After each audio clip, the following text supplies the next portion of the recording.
Hi welcome to our channel. నేను మీ అంజలి. Yes, so Salaar cinema ఎంత పెద్ద సూపర్ డూపర్ హిట్ అయిందో మనందరికీ తెలుసు. బట్ ఇప్పుడు ఇన్ ఫ్రంట్ ఆఫ్ మీ కూర్చున్న పర్సన్ మనకి చాలా సినిమాల్లో కనిపిస్తారు.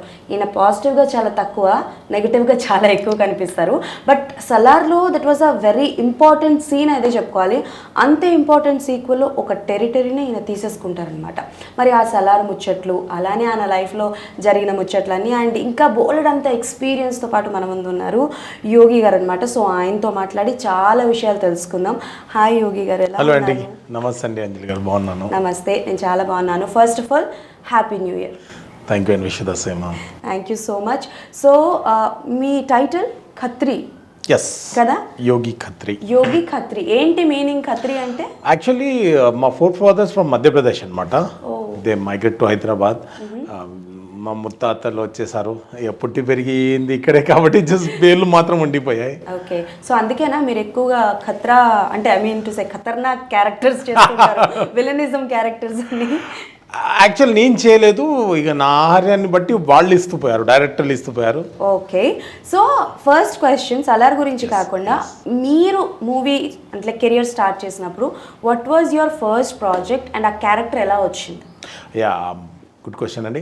ఫస్ట్ ప్రాజెక్ట్ పెళ్లి చూపులు అండి నేను చేసింది. అందులో ఒక ఇంపార్టెంట్ రోల్ ఉంటుంది, పెళ్లి సీక్వెల్ ఉంటుంది చర్చ్లో. దానికి ఆ పెళ్లికి ఈవెంట్ మేనేజర్ అనమాట. Event manager very positive and funny character అది. ఆ ఈవెంట్లో ఎట్లా అంటే హీరో గారు ఫుడ్ లేట్గా తీసుకురావడము, తెచ్చిన ఫుడ్ కూడా ఆ పెళ్లి ఎవరైతే అవుతుందో అతనిదే ఉంటుంది, ఆ ఓనర్ రెస్టారెంట్ నుంచే ఫుడ్ తీసుకురావడం. ఇది మా ఫుడ్ లాగా ఉంది అని వాళ్ళకి తెలియడం, నన్ను వాళ్ళు కొట్టడం, అంటే ఒక పని. సో ఆ ఎక్స్పీరియన్స్ ఫస్ట్ టైం ఎలా అనిపించింది? అంటే లైక్ మీకు చేస్తున్నప్పుడు ఫన్నీగా అనిపించవచ్చు కానీ but when you watch on screen ఎలా అనిపించింది? నేను వర్ణనాతీతం అండి, అంటే నెక్స్ట్ లెవెల్. ఎట్లా అంటే నేను చేసిన first movie national award, 100 days ఆడడం అండ్ సక్సెస్, నా లైఫ్ సక్సెస్ అవ్వడానికి అదొక main one of the reason. Yes, మెట్టు. సో నాట్ ఓన్లీ మీ లైఫ్ అనే చెప్పకూడదు, లైక్ చాలా మంది, రీతు వర్మ గారు కావచ్చు, విజయ్ దేవరకొండ గారు కావచ్చు, అందరు. సో అప్పుడు విజయ్ దేవరకొండ గారికి ఇప్పుడు విజయ్ దేవరకొండ గారికి మీరు చూసే డిఫరెన్స్ ఏంటి? ఇంకా బెటర్ అయ్యాడు, మస్కులర్ అయ్యాడు. యాక్టింగ్లో ఆ మెచ్యూరిటీ ఎప్పుడు ఉంది, అప్పుడు ఉంది, ఇప్పుడు ఉంది. ఇంకా బెటర్ చేసుకున్నాడు ఆయన, అంటే క్యారెక్టర్ని తగ్గట్టుగా తన బాడీని మోల్డ్ చేస్తూ వెళ్ళాడు. అది ఓకే. సో ఆఫ్టర్ పెళ్లి చూపులు ఎప్పుడైనా వర్క్ చేశారా కలిసి? లేదు, మళ్ళీ కలిసి వర్క్ చేసే ఛాన్స్ రాలేదు. Okay, hopefully. Any memorable moment with Vijay Deverakonda garu? Yes, ఆ రోజు మేమందరం కూర్చొని, నేను, విజయ్ దేవరకొండ గారు అండ్ దర్శి, అభయ్ బేతిగండి కూర్చొని ఏదో చిట్ చాట్ చేయడం, ఇక ఉంటాయి కదా ఫన్నీ థింగ్స్ ఆ సెట్లో. ఓకే, సో బాగానే ఎంజాయ్ చేసేవారు అనమాట. నిజంగానే పెళ్లి చూపులుకి వెళ్ళినట్టు ఫీల్ అయినట్టున్నారు. ట్రూ. ఇంకొకటి ఏంటంటే ఆ సీన్ కూడా పెళ్లిదే కదా, ఆ పెళ్లి చూపులు, పెళ్లి సీన్ కాబట్టి అన్ని కలిసి వచ్చాయి. Okay, so we're coming to Salaar. అసలు సలార్లో ఆపర్చునిటీ ఎలా వచ్చింది మీకు? నాకు సలార్లో ఆపర్చునిటీ రావడం కారణం కో డైరెక్టర్ ప్రకాష్ రెడ్డి గారే. ప్రకాష్ రెడ్డి గారు, ఓకే. వారు నన్ను ప్రీవియస్ మూవీ దసరా, విమానం వాటిలో చూసి, అంటే నేను నేల టికెట్ కానివ్వండి, చాలా వాటిలో నెగిటివ్ రోల్స్ చేశాను. నేల టికెట్, దసరా, విమానం, తర్వాత A1 ఎక్స్ప్రెస్, చాలా ఉన్నాయి సినిమాలు. వాటిలో చూసి డైరెక్టర్ గారికి చూపించారట, ఇతను బాగుంటాడు, ఆ క్యారెక్టర్కి ప్రాపర్గా సెట్ అవుతారని చెప్పేసరికి నా ప్రశాంత్ నీల్ గారు కూడా చూసి చలో, అండ్ ఆడిషన్ కూడా ఏం లేదు, డైరెక్ట్ సెట్కి వెళ్ళిపోయాను, చేశాను. అసలు నాకు నమ్మశక్యంగా లేకుండా అసలు నేను సలార్లో చేస్తున్నానా, ఇంత ప్రెస్టీజియస్ ప్రాజెక్ట్లో నేను చేస్తున్నానా, పాన్ ఇండియా అంది, అసలు వరల్డ్ వైడ్ చూసిన సినిమా అది. ఆ రోజు నేను ఆలోచనలో ఉండిపోయాను నేను. ఓకే, సో మీరు చేసిన సీక్వెన్స్ ఏదైతే ఉందో very important sequence and one of the పర్సన్ని మాట్లాడుతున్నప్పుడు తెలిసింది ఏంటంటే పృథ్వీరాజ్ గారికి కూడా ఆ సీన్ చాలా ఇష్టం అంట.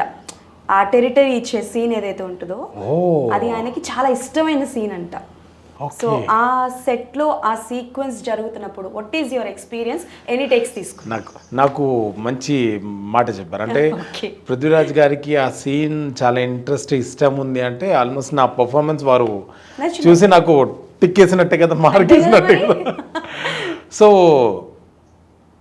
అది చేస్తున్నప్పుడు నా ఫోకస్ అంతా డైరెక్టర్ గారు ఏం చెప్తున్నారు, నేను ఎంత బాగా చేయాలి, ఎంత వీలైనన్ని తక్కువ టేక్స్ తీసుకోవాలి. ఎందుకంటే మనం ఎంత బాగా చేసినా కూడా టెక్నికల్ ఇష్యూస్ ఉంటాయి. ఎందుకంటే అక్కడ చాలా అంటే ఒకటి రెయిన్ పడుతుంటుంది ఫస్ట్ థింగ్, అండ్ ఇంకొకటి మల్టిపుల్ చాలామంది ఆర్టిస్టులు ఉన్నారు, అందరూ ప్రాపర్గా చేయాలి వన్ టైంలో. అండ్ దాంట్లో థండర్స్, రెండు వైపులా థండర్స్ సేమ్ టైంలో వాళ్ళు థండర్ ఎఫెక్ట్స్ ఇవ్వాలి. అండ్ వర్షం కూడా ఒకవైపు ఎక్కువ ఒకవైపు తక్కువ పడద్దు. అండ్ లైటింగ్ కూడా ఎక్కడ లీక్ అవ్వకుండా ప్రాపర్గా ఉండాలి. అంత వర్షంలో ఆ థండర్స్ మధ్యలో ఆ చలిలో వణుకుతూ ప్రాపర్ ఎక్స్ప్రెషన్ ఇవ్వాలి. So to be very frank చెప్పండి, ఎన్ని టేక్స్ తీసుకున్నారు? హానెస్ట్గా చెప్పాలంటే 1 2 టేక్స్. 1 2 టేక్స్? వామ్మో, ఇంకా తడుస్తుంటే ఆయనకి జలుబు చేస్తుండేది. ఓకే, సో మీ ఆపోజిట్లో ఉన్న కార్తికేయ గురించి చెప్పండి. లైక్ పృథ్వీరాజ్ గారు చిన్నప్పటి క్యారెక్టర్ చేసిన అబ్బాయి, సో ఆ అబ్బాయితో వర్కింగ్ ఎక్స్పీరియన్స్ ఎలా ఉంది? సూపర్ కూల్, యంగ్ చాప్ కదా, యంగ్ థింగ్స్ ఉంటాయి కదా, ఎనర్జీ థింగ్ ఆ టీనేజర్లో ఏదైతే ఉండాలో కార్తికేయకు పరిపూర్ణంగా ఉన్నాయి. అండ్ ఫన్నీ గాయ్, చాలా కలిసిమెలిసి ఉండే స్వభావం.